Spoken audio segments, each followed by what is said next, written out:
প্রিয় দর্শক, আসসালামু আলাইকুম। বেসরকারি শিক্ষা প্রতিষ্ঠানে কর্মরত এমপিওভুক্ত শিক্ষক এবং কর্মচারীদের বেতন নিয়ে নতুন সিদ্ধান্ত এসেছে। এই সংবাদটি ছাপা হয়েছে দৈনিক শিক্ষা .com-এর অনলাইনে। দৈনিক শিক্ষা .com-এর অনলাইন যেটি বলছে যে এমপিওভুক্ত শিক্ষক কর্মচারীদের বেতন আইবাস ডাবল প্লাস সফটওয়্যারের ইলেকট্রনিক ফান্ড ট্রান্সফারে মানে ইএফটি দিতে এবার পদ্ধতির পরিবর্তন আনা হয়েছে। প্রতিষ্ঠান প্রধানরা প্রতি মাসে শিক্ষক কর্মচারীদের তালিকা অনলাইনে সাবমিট করবেন। সেই অনুযায়ী মাধ্যমিক ও উচ্চশিক্ষা অধিদপ্তরের ইএমআইএস সেল ডেটা কনসোলেট করবে। এরপরে হিসাব তৈরি করে শিক্ষা মন্ত্রণালয়ে প্রস্তাব পাঠানো হবে। প্রস্তাব অনুমোদনের পর সরকারি নির্দেশ মানে জিও জারির পর শিক্ষক কর্মচারীদের হিসাবে টাকা যাবে, মানে অ্যাকাউন্টে টাকা পাঠানো হবে।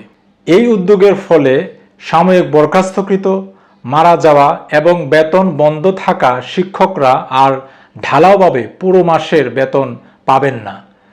সোমবার অর্থাৎ 5 মে মাধ্যমিক ও উচ্চশিক্ষা অধিদপ্তরের একাধিক কর্মকর্তা আমাদের বার্তাকে এই তথ্য জানিয়েছেন। কর্মকর্তারা জানিয়েছেন যে আইবাস ডাবল প্লাস সফটওয়্যারের মাধ্যমে বেতন দিলে ঢালাওভাবে সাময়িক বরখাস্ত, মারা যাওয়া এবং বেতন বন্ধ থাকা শিক্ষকদের অ্যাকাউন্টে টাকা চলে যায়। এটার জন্য এই পরিবর্তন আনা হয়েছে। গত বছরের 5 আগস্ট রাজনৈতিক পট পরিবর্তনের পর সারা দেশের শিক্ষা প্রতিষ্ঠানে এক ধরনের অচলাবস্থা তৈরি হয় বা শুরু হয়েছিল। কোনো শিক্ষক ক্লাসে না গিয়েও বেতন নিচ্ছেন, আবার কোনো শিক্ষক ক্লাসে যেতে পারছেন না।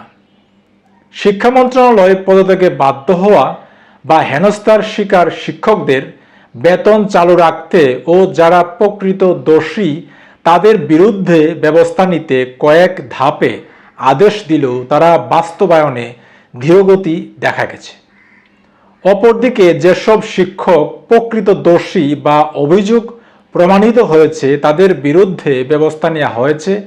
এমন পরিস্থিতিতে দোষী সাব্যস্ত শিক্ষকদের নাম ইএফটির আইবাস ডাবল প্লাস সফটওয়্যারে অন্তর্ভুক্ত রয়েছে। তাদের পুরো মাসের বেতন চলে যাচ্ছে অ্যাকাউন্টে। ফলে রাষ্ট্র বা দেশ ক্ষতিগ্রস্ত হচ্ছে। এমন ক্ষতি এড়াতেই এবার বেতন দেওয়ার পদ্ধতিতে পরিবর্তন আনা হয়েছে।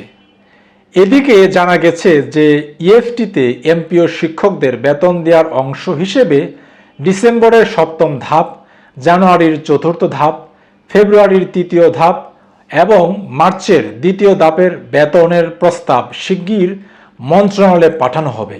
এই কার্যক্রম আরও আগে শেষ হওয়ার কথা থাকলেও তা টেকনিক্যাল কারণে বিলম্ব হয়েছে।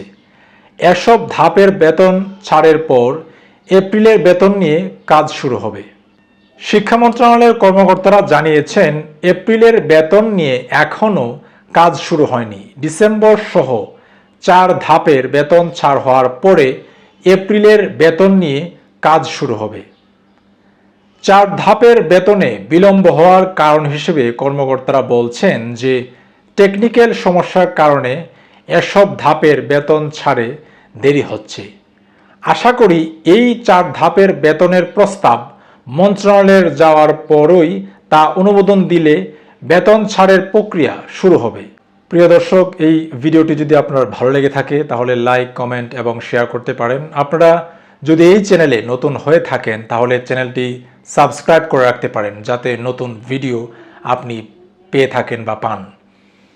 তো আজ এ পর্যন্তই। সবাই ভালো থাকবেন। আপনাদের সবার জীবন সুন্দর হোক।